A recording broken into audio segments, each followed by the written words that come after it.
हाय, hello, नमस्कार. कशा आहात सर्व? मस्त ना? मस्तच राहा. सर्वांना सर्वप्रथम श्री स्वामी समर्थ. तुमचं माझ्या प्रतीक्षा स्वामी सेवेकरी चॅनलवरती खूप खूप मनापासून स्वागत आहे. तुम्हाला सर्वांना आजचा दिवस खूप छान, मस्त आणि आरोग्यदायी जावो. तर आजची सेवा आहे पौर्णिमेच्या दिवशी श्री स्वामी समर्थांच्या मूर्तीची किंवा फोटोची स्थापना कशी करावी. 5 दिवसाची विशेष सेवा, संपूर्ण पूजा विधी कशी करावी. तर श्री स्वामी समर्थ स्वामी सेवेकरांनो, आता येणाऱ्या श्रावण पौर्णिमेच्या दिवशी म्हणजे 27 ऑगस्ट 2026 रोजी गुरुवारी जर तुम्हाला श्री स्वामी समर्थांच्या महाराजांची मूर्ती किंवा फोटोची घरी विधीपूर्वक स्थापना करायची असेल तर नक्की तुम्ही ह्या दिवशी करू शकता व 5 दिवस तुम्ही इतरही सेवा करू शकता जसे मी तुम्हाला सांगणार आहे.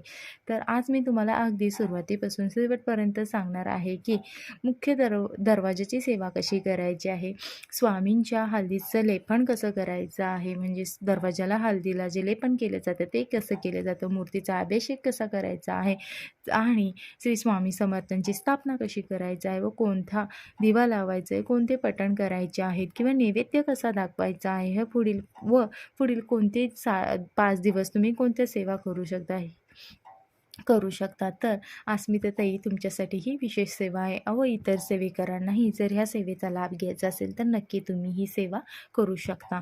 तर सर्वप्रथम मुख्य दरवाजाची सेवा. सेवेकरांनो, पौर्णिमेच्या दिवशी सर्वप्रथम आपल्या घरचा मुख्य दरवाजा अगदी स्वच्छ करून घ्यायचा आहे. कारण की सेवे पद्धतीनुसार अशी श्रद्धा आहे की स्वामी महाराज आपल्या घरी येतात ते मुख्य दरवाजातूनच. म्हणजे मुख्य दरवाजा जर तुमचा स्वच्छ असेल तर तुमच्या श्री स्वामी समर्थ नक्कीच तुमच्या घरात वास करतील. तर दरवाजाची विशेष सेवा भक्तिभावाने करायची आहे. दरवाजाची सेवा करण्यापूर्वी तुम्हाला काय करायचे आहे तर अष्टगंध, हळद, गोमूत्र आणि पाणी घेऊन त्यांचे मिश्रण करायचे आहे आणि ते तुम्ही जे तुमचा मुख्य दरवाजा आहे तिथे तुम्हाला ते हळदीचे लेपन करायचे आहे. हे करताना मनामध्ये श्री स्वामी समर्थांचे नामस्मरण करायचे. त्यानंतर मुख्य दरवाजाजवळ एक छोटीशी सुंदर रांगोळीही काढायची आहे. रांगोळीच्या ठिकाणी हळदी, कुंकू, अक्षता वगैरे फूल वगैरे अर्पण करायचे आहे आणि मनापासून म्हणायचे, श्री स्वामी समर्थ महाराज आमच्या घरी आपले स्वागत आहे, आपले कृपाछायेत आमचे घर सदैव राहू द्या.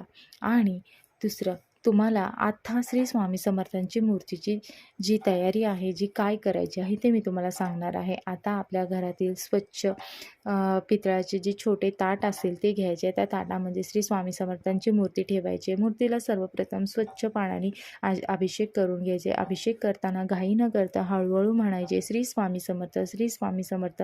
त्यानंतर तुम्हाला पंचामृताने अभिषेक करायचे आहे. तर आता पंचामृत कसे करायचे तर पंचामृतासाठी दूध, दही, तूप, मध, साखर हे 5 पदार्थ घ्यायचे आहे. हे सर्व एकत्र करून पंचामृत तुम्हाला तयार करून घ्यायचे आहे.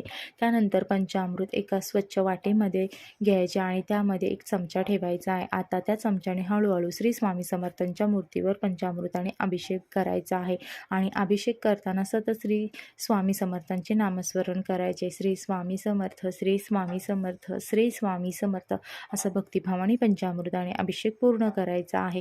पंचामृताने अभिषेक झाल्यानंतर पुन्हा एकदा स्वच्छ पाण्याने अभिषेक करून घ्यायचा आहे. त्यानंतर स्वच्छ कोरड्या कपड्याने श्री स्वामी समर्थांची मूर्ती अलगद पुसून घ्यायची आहे. आता चौरंगाच्या इथे श्री स्वामी समर्थांच्या मूर्तीची स्थापना कशी करायची. आता एक स्वच्छ चौरंग घ्यायचा आहे. चौरंगाखाली किंवा योग्य जागी स्वस्तिक काढायचं आहे. त्यानंतर चौरंगाच्या जे स्वस्तिक काढले तिथे हळदी, कुंकू, अक्षता वगैरे वाहायचे आहे. आता चौरंगाच्या वरती पिवळे किंवा लाल रंगाचे तुम्हाला वस्त्र आहे ते तुम्हाला अंथरायचे आहे. त्या वस्त्रावर थोडेसे तुम्हाला तांदूळ ठेवायचे आणि त्या तांदळावर श्री स्वामी समर्थांची मूर्ती प्रेमाने स्थापित करायची. मूर्ती स्थापित करताना हात जोडून म्हणायचे, श्री स्वामी समर्थ महाराज आज आपल्या चरणाची सेवा करण्याचे योग आम्हाला मिळाले. हेच आमची भाग्य आहे आणि ही मोठी सेवा आमच्याकडून करून घ्या आणि आमच्या घरी तुम्ही सदैव नांदा ही स्वामीचरणी प्रार्थना करायची आहे. त्याच्यानंतर तुम्हाला दिवा, धूप आणि दीप प्रज्वल करायचे आहे.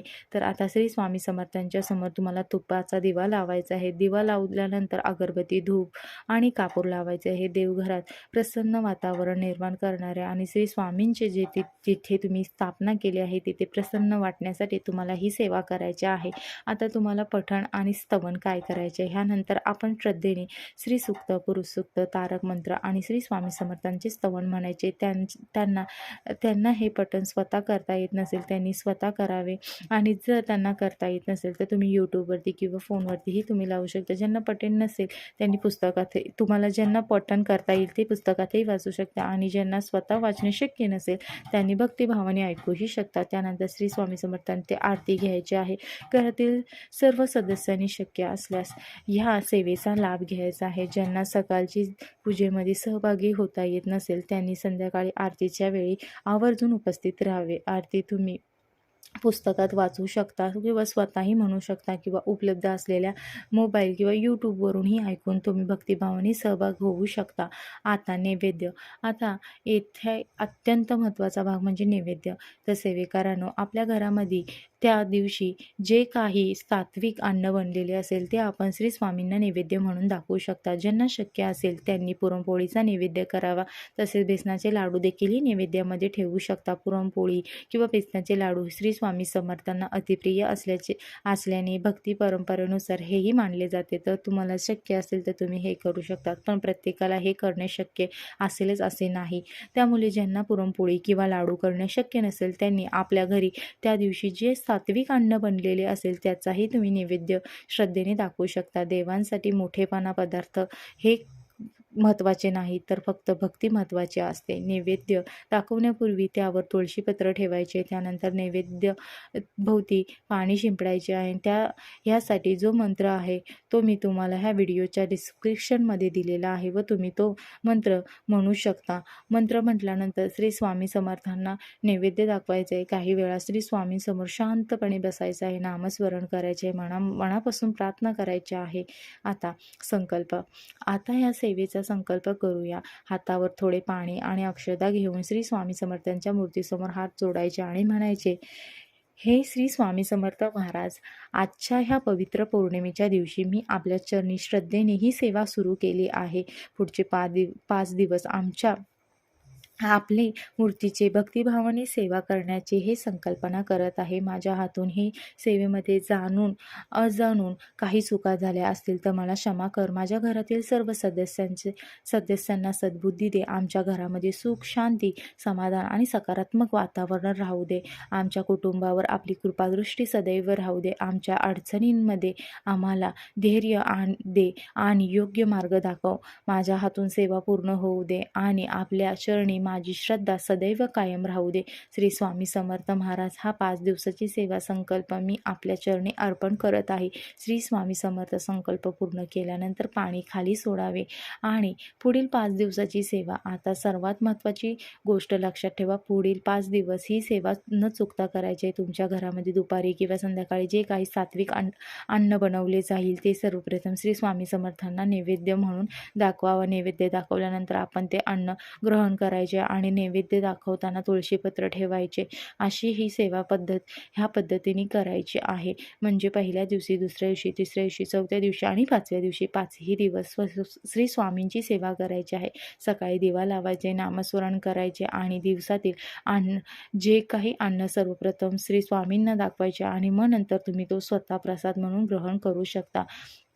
आता 5 दिवसानंतर मूर्तीचे काय करायचे. ज्या दिवशी तुम्ही चौरंगावर तुम्ही श्री स्वामी समर्थांची स्थापना केली त्या दिवशी मूर्ती तिथेच ठेवायची आहे आणि दुसऱ्या दिवशी तुम्हाला त्या मूर्तीला पुन्हा पाण्याने अभिषेक करून स्वच्छ करून तुम्ही त्या आपल्या नेहमीच्या देवाऱ्यामध्ये ठेवू शकता. अशा प्रकारे हे 5 दिवसाची तुम्हाला सेवा करायची आहे. शेवटची प्रार्थना.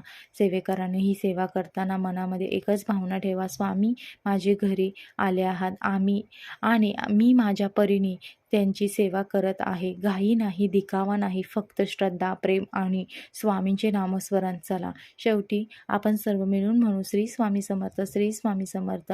स्वामी महाराज आपल्या सर्वांच्या घरावर कृपा छाया राहो ही स्वामीचरणी मी प्रार्थना करते. आपल्या कुटुंबाला सुख, शांती आणि समाधान लाभो ही स्वामीचरणी मी पुन्हा एकदा प्रार्थना करते.